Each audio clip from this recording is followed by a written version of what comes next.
chromosome 1 ended up being a duplicate. There ended up being a duplication on that chromosome. And chromosome 17 had a deletion.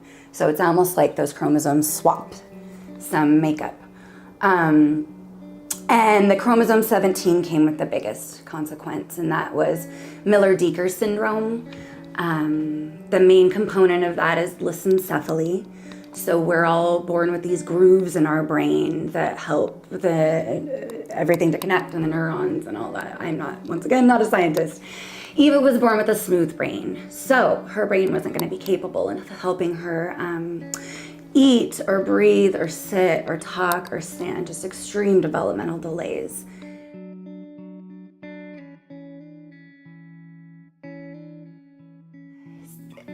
We were scheduled for an induction with Eva at 37 weeks. She was measuring so small, we were concerned about her growth.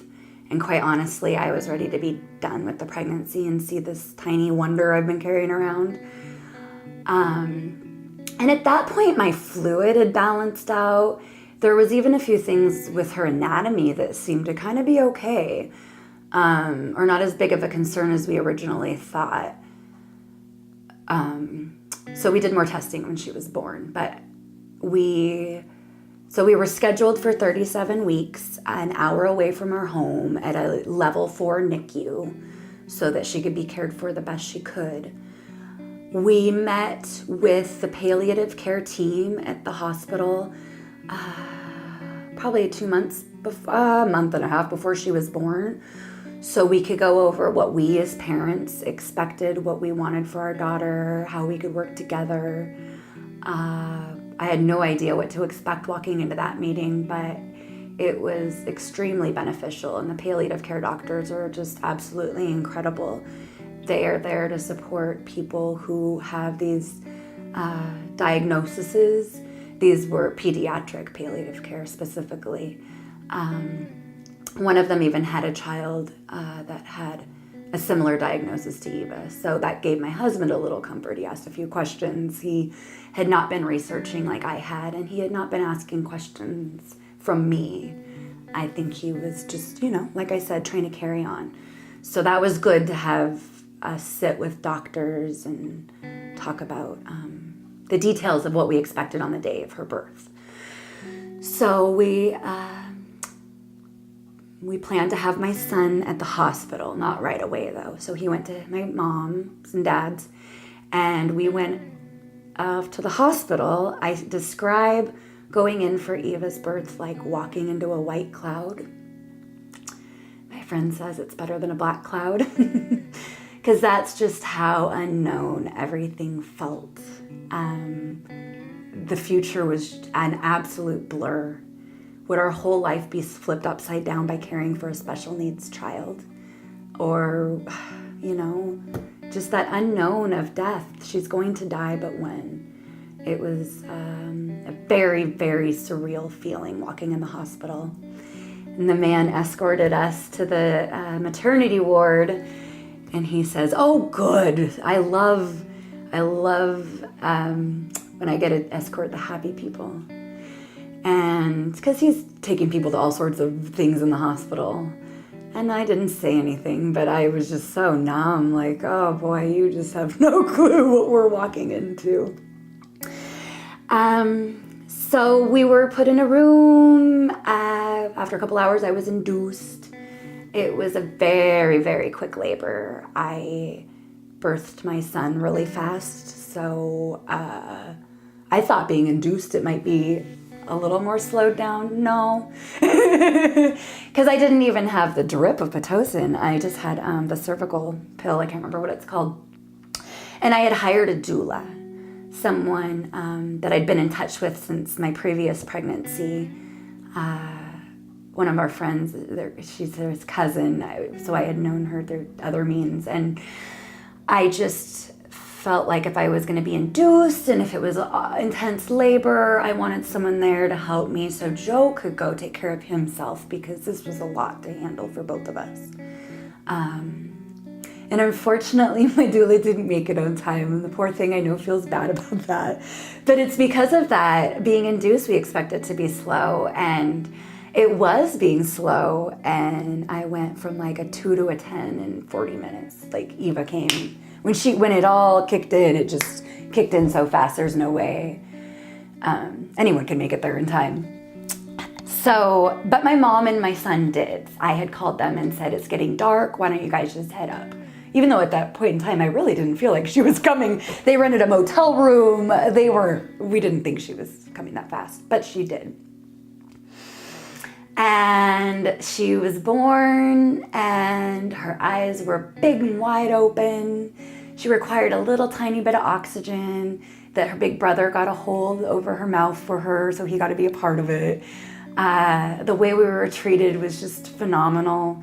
We had an older nurse who'd been in the field for a really long time.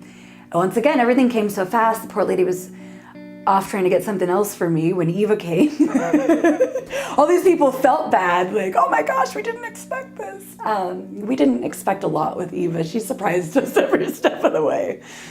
So it was a miraculous birth. It was just magical. Her daddy held her and just thought a miracle happened because she seemed so strong, so alert. She just wasn't this baby we'd been described. Nobody really knew what she would be like, honestly, though. Doctors were questioning what I was finding out from parents on Facebook because it's such a rare syndrome that I was learning more from the parents than I was the doctors around us. So I was able to nurse my only time. Because of her sucking capabilities, it must have been a reflex after birth. She was able to suck immediately after. She cried this little kitten cry a couple hours after birth. It took her a while, but I mean, the joy when you hear your baby cry is just, there's not much to compare it to. And it meant she was thriving if she was crying. So I held her for, I look at the timestamp on the pictures, for probably a couple hours before they actually weighed her, and everything was really led by us, what we wanted for her. And I just would recommend that to medical institutions time and again. I would love to speak to that further.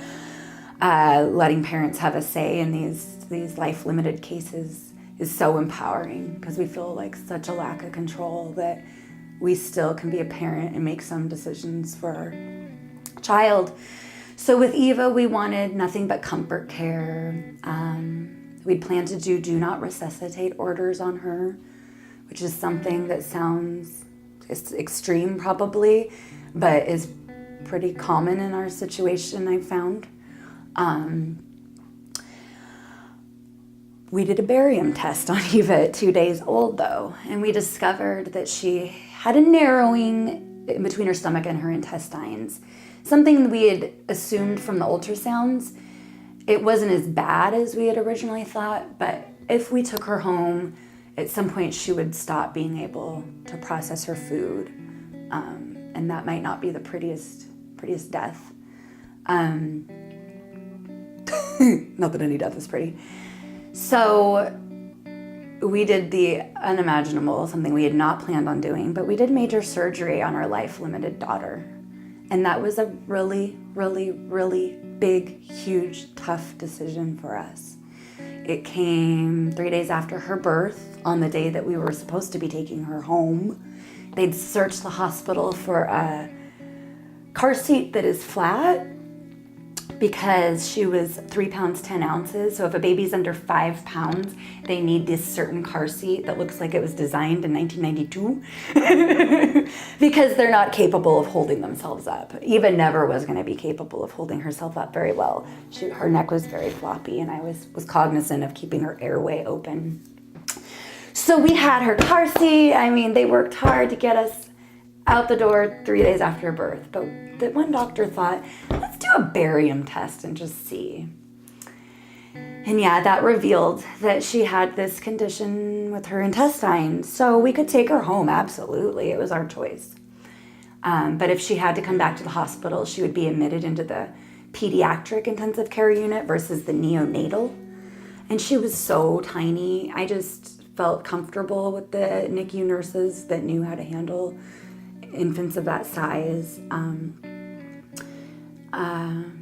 So we made the big decision to do surgery. Eva breathed really well on her own, except for that initial little oxygen shot at birth. But she was put on a ventilator for surgery, and she never made it off of that. So I spent the next few weeks coming back and forth from home to the NICU, an hour away. So Joe could go to work, Max could go to school, and I would go be with Eva. I just remember, I had this little routine already in just a couple weeks. It was like, okay, here we go. It's our new life. She lived. Here we go, We didn't have a lot of friends and family visit her because we figured she was coming home. She was so strong. And I felt bad introducing the babies in the NICU to other people's germs. I don't know. I was just kind of sensitive to that fact. So we kept it limited. I wish now we had more, but it is what it is and we can't go back. So I had a routine. I would take Max to school. I would go up. I would race as fast as I could. I would barely even stop for a coffee because I wanted to see her so bad. And then I get there, and she'd sleep all day. But we'd wake her up every 3 to 4 hours. She was on morphine a lot because she was recovering from major surgery. But when we wake her up for a diaper change, she'd throw a fit. She was feisty. They loved her for that.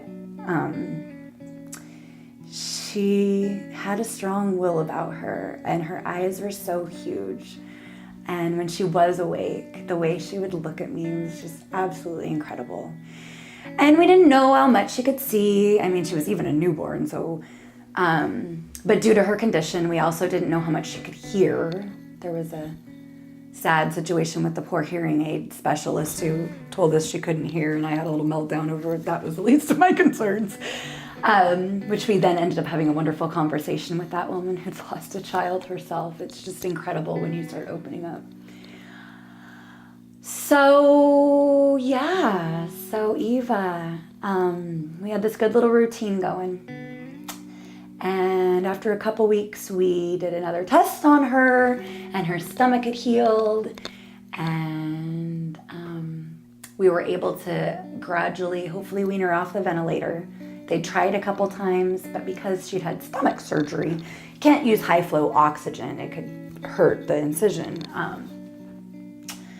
So we waited for the right time to use the BiPAP, I can't remember how we say that right, machine to help her breathe easier to get off the ventilator. Eva healed from that major surgery. She'd started pooping, and she'd also had a G-tube inserted to help her eat. We figured why not while we were there. She had her appendix removed. She had all these things happen. It was incredible, 3 pounds, 10 ounces. And when we did the testing to know she'd healed, she'd reached 4 pounds. It was just like, wow, she's doing it. So her last day, I spent about 15 minutes where she just stared straight into my eyes. It was we were soul to soul, and it was not her googly-eyed newborn look. She was looking at me, and I talked to her, told her how brave she was for choosing this body to come into this lifetime, to teach us so much, to deal with the suffering she had too, because I've barely given my son Tylenol, and she was on morphine most days of her life. Her nurse, who's very special to me, noticed our eye contact, so I know it wasn't just me. I went home a little early that night to wash her cute bedding because I couldn't dress her, but I could make her bed look cute. And as I was falling asleep that night, I was just thinking how to rearrange our room to make way for Eva because she had healed, and now we know more of a time frame of her coming home. And I got a call from the doctor, or from the nurse, I'm sorry. And we'd had this call a couple times because Eva was trying to get off the ventilator. So she'd try to get off the ventilator. I'd get the call at night. She wasn't doing well. We're putting her back on. So I figured that was that call. And the nurse was concerned. And I said, should I come up there? Yes. Should I bring her dad? Yes. And when I left Eva, she was doing incredible. She'd been doing the best she'd done coming off of the ventilator. She was working her little heart out trying to breathe. But we all had hope. Every doctor, nurse, no one expected her to go when she did. And that's when I think it's just beyond us, beyond the earthly medical world. I think it was Eva's decision, something higher than us. It was her time. And maybe she was meant to heal and then pass. Who knows? But so my sister-in-law came and sat with our son while we raced to the hospital. I drove because my husband had been asleep. He has to go to work really early in the morning, so he'd already been asleep a couple hours. I don't know how I drove.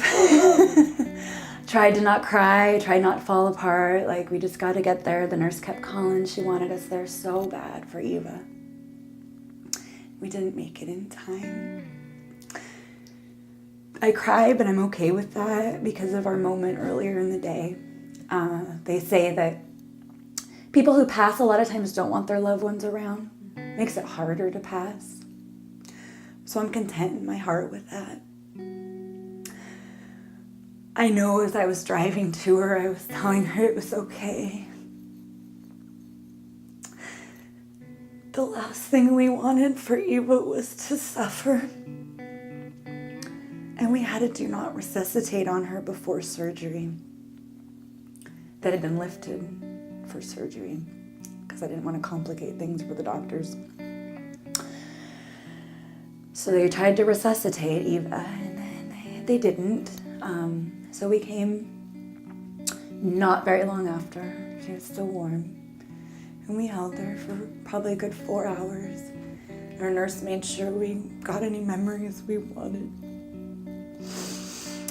I feel very close to that nurse who was with our baby on the last night of her life. I know how hard it is for the medical community. I know those nurses and doctors grieved for us and our little girl too. And I'm so grateful for all of their support and humanity along the way. They treated our daughter like a human. They didn't treat her like a disability. I never heard the nurses talk about her lissencephaly. They never used the words. They just treated her, whatever she needed, and made little jokes about her and, formed a bond with her. And I don't know how hard that is to care for a child when your job is to keep them alive. That's just a very complex thing, I imagine, for the medical world. Oh, so Eva lived 22 days. And we finally had a known to all the unknowns along the way. And people say different things to comfort you, like maybe it was better she didn't come home. It would have been harder for all of you. And it is hard no matter what.